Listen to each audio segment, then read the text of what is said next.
Hello everyone, I'm Michael Millerman and this is Millerman Talks. This is part 2 of a series of videos on the 2011 debate between Olavo de Carvalho and Alexander Dugin. In the last video, you heard their opening statements in response to the question of the place of the United States in the New World Order. Now this next segment of the debate begins with Dugin's response to de Carvalho's opening statement. If you remember, Carvalho began his response by suggesting that there can't be a debate, strictly speaking, between the two of them, in part because of the difference in their social and political roles or stations. De Carvalho presented himself as an independent philosopher and educator, not beholden to any powerful interests. And he contrasted that with Dugin, whom he presented as the architect of a grand ideology with the power of the Russian state behind it. De Carvalho illustrated the difference between their two positions with these two photographs. Now, Dugin fully accepts de Carvalho's emphasis on their different positions, but he interprets the difference symbolically.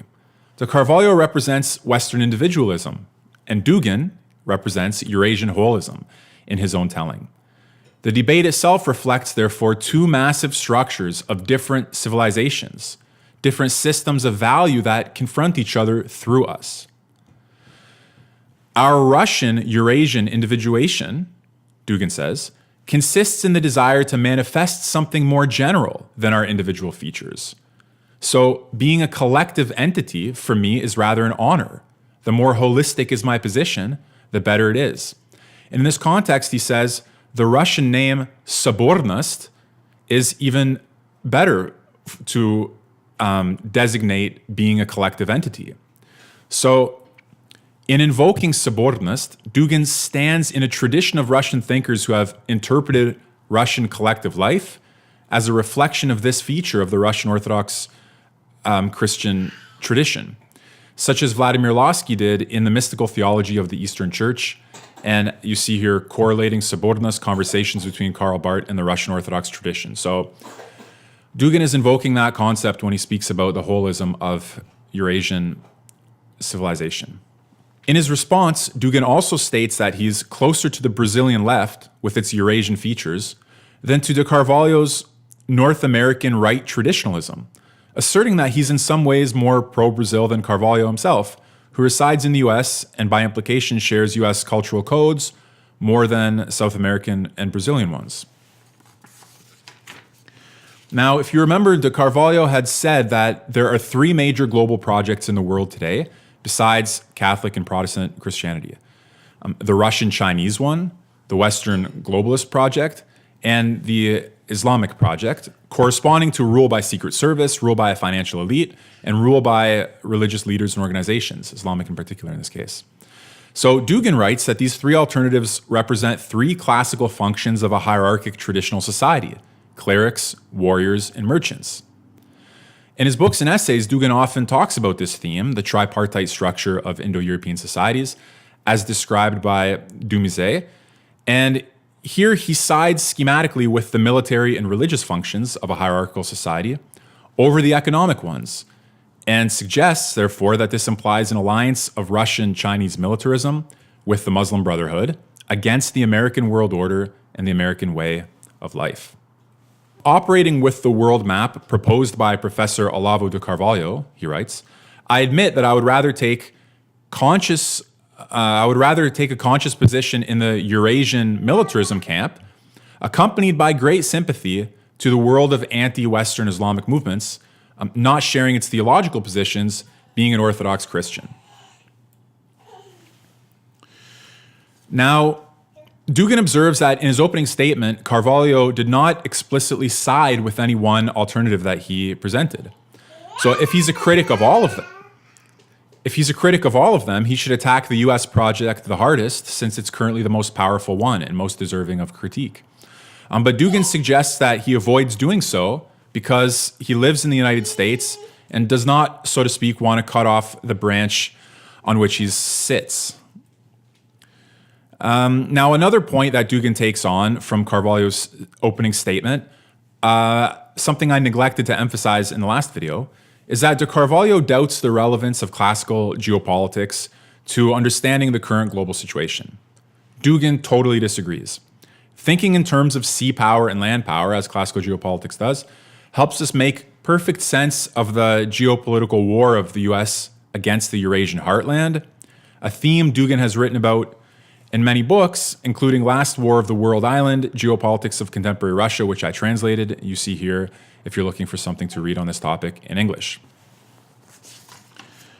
We're getting close to the end of Dugin's first reply. So here on the issue of the open society and Popper, if you remember, de Carvalho had said, well, Popper isn't really a very big influence on the American scene. And Dugin's willing to grant that Popper may not be the central figure for American supporters of open society ideology. But the main point he emphasizes is not Popper in particular, though it's a useful model, the open and closed society, but rather the key issue is the individualism, the broadly acknowledged individualism of modern Western man, against which there should be an alliance composed of holistic political and cultural movements. Now, finally, Dugin expresses serious misgivings about de Carvalho's strange claim that the globalists are allied with Russia and China and Islam against America. And he criticizes him for failing to pay any attention to the destructive effects of global Americanism in Russia and elsewhere. That brings us to the end of Dugin's response to Carvalho's opening statement. And now we turn to what Mr. de Carvalho has to say about what Dugin has just stated, this series of claims. Here we enter into a phase of the debate where it will no longer be possible for me to give you more or less comprehensive summaries of the two positions as I've tried to do in the two videos so far.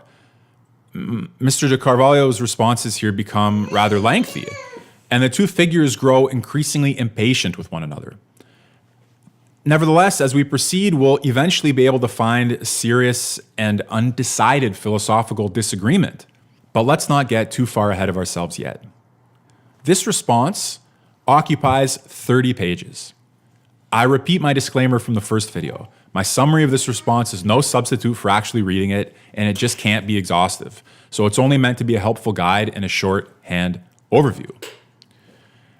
That said, Olavo's response is structured into sections as follows. So these are the sections of their names. Our respective missions in this debate, from argumentation to pure and simple gossip. The syndicate, why the syndicate wants socialism, whose side am I on? Individualism and collectivism, the sentiment of communal solidarity in the USA, evil deeds compared, geopolitics and history, and the true historical agent behind Eurasianism. Now, I'm going to go through most of these briefly. So to begin, their respective missions. Dugin is a political agent aiming at victory. De Carvalho is a political scientist aiming at understanding. Dugin wants us to choose Russia and China in an alliance against the United States with Islam. De Carvalho rejects all three projects, but sees Russia-China as historically the deadliest by many magnitudes. So their respective missions are different. One of them is a political actor aimed at gaining adherence, and the other one is a political scientist trying to see the picture clearly. This takes us to the next theme, the next section, argument and gossip. So as a result, he says, Dugin is a propagandist, not a scholar. He uses all of the means of political propaganda. Manichaean simplification, defamatory labeling, perfidious insinuation, phony indignation, the phony indignation of a culprit pretending to be a saint, in fact, and self-fulfilling prophecy. Whereas Olavo is a scholar, and he says, all I can do is use the means of analytic clarification created by philosophy through the millennia, beginning with the very distinction between the discourses of agent and observer, so of political actor and political scientist, applying them to a multitude of facts gathered from the most various sources, including those remote and poorly known to the public, and not from those of the popular media, which reflect the persuasive and manipulatory effort of one of the agents rather than a serious intent to apprehend reality. So what he's saying is, de Carvalho says that Dugin falsifies him by making him sound like a supporter of Western globalism, whereas he's opposed Western globalism vigorously at length. Dugin, in his view, is incoherent and disingenuous when he insinuates that de Carvalho is more pro-American than pro-Brazilian. And in suggesting that Brazil has Eurasian features, Dugin betrays an unconscionable ignorance about the Brazilian situation. His allegation of being more pro-Brazilian than I, he writes, is only gossip, a puerile attempt to turn my compatriots against me, painting me as pro-American and anti-Brazilian. As a matter of fact, in the Brazilian big media, I've been practically the only columnist to protest against the globalist arrogance which considers itself the owner of our country. So in short, this part of the reply says that Dugin is engaged in bad faith political propaganda and smears. In these sections, de Carvalho elaborates the claim that it's a mistake to identify the US as the epicenter of the global elite, or of globalism. The global elite is not even the best phrase to refer to the organized entity that meets periodically to ensure the unity of its plans and the continuity of their implementation, as he writes. A much better term is the syndicate. The syndicate is an organization of big capitalists and international bankers committed to establishing a worldwide socialist dictatorship. Section 4 outlines why the syndicate wants socialism. The basic argument is that socialism does not mean state ownership of the means of production, but rather increasing state control of the economy without making the state the direct legal proprietor of the means of production. An impossible outcome, according to de Carvalho's analysis. Syndicate socialism is a process of increasing alliances between big government and big capital. So again, it's not centered in the United States. It's a global phenomenon, which you can learn about in this book, The Syndicate, to see who exactly the families are, in which countries they're domiciled, and so on. And it's not gunning for free market capitalism, as Dugin suggests, but rather for socialism, a worldwide socialist dictatorship. Now, in the section titled Whose Side Am I On?, de Carvalho says the following. The previous analysis, does not mean that I'm in favor of nothing or that I do not see positive forces acting in the world. Yet, precisely these forces, the positive forces he sees acting in the world, can't be counted among the main agents in dispute. They're marginal. They do not have, at least at the moment, any global plan or strategy that may neutralize or disarm the three monsters. So among them, he says, among the projects that he sees as positive forces are Christians, Protestant and Catholic Christians, the Jewish nation, and American conservative nationalism. But they're sentenced to death at the hands of the other three projects. So he writes, a worldwide united front of Christians, Jews, and American nationalists would not be a bad idea. But for now, I do not see any sign pointing in this direction. It seems that the representatives of the three communities are afraid of thinking about it, imaginarily anticipating the brutal reaction of their enemies. Here again, he emphasizes that the syndicate works together with those three monsters, the three powerful but bad global projects, to destroy the United States and the Christian tradition, for example, through Islamic invasion. Next, in the section on individualism and collectivism, section 6, he criticizes Dugin's talk of individualism and collectivism, arguing that closer analysis shows the ways in which these two concepts are intertwined.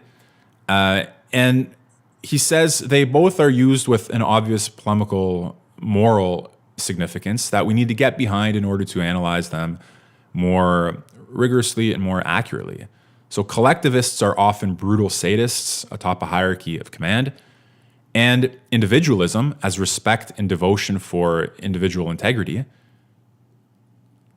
is the sole basis, not integrity, individualism as respect and devotion for individual dignity is the sole basis for genuine humanitarian solidarity.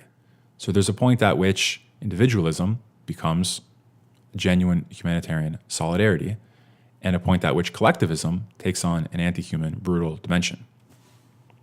Continuing with the theme of solidarity, in sections 7 to 8, I see the slide is incomplete, but let me tell you the gist of the argument. So the argument is that US individualism shows much greater communal solidarity than holistic Russia does. And the arguments he draws on are empirical. Americans adopt more orphan children, including from enemy countries, than all other peoples of the world combined. Half of the American population dedicates its time to work for free for hospitals, childcare centers, orphanages, prisons, etc. What other people, he writes, in the world has made active compassion an essential element of its style of existence?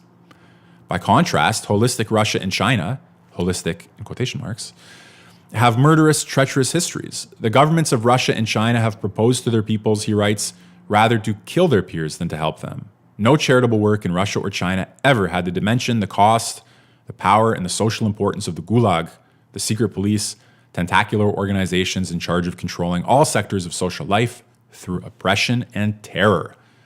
So again, he's trying to unmask Dugin's claim that American selfish individualism on one hand and true human community and solidarity in the holistic Eurasian space on the other hand, by looking at empirical arguments that show the opposite to be true. Now, the last point I have here labeled 10, but it combines sections 9 and 10. The last point I want to draw out from de Carvalho's response is this. In the 9th section of his response, he discusses what must be the case for an entity to be a historical agent. And here he's taking aim at Dugin's geopolitics by saying that you've misunderstood what type of entity can be a historical agent.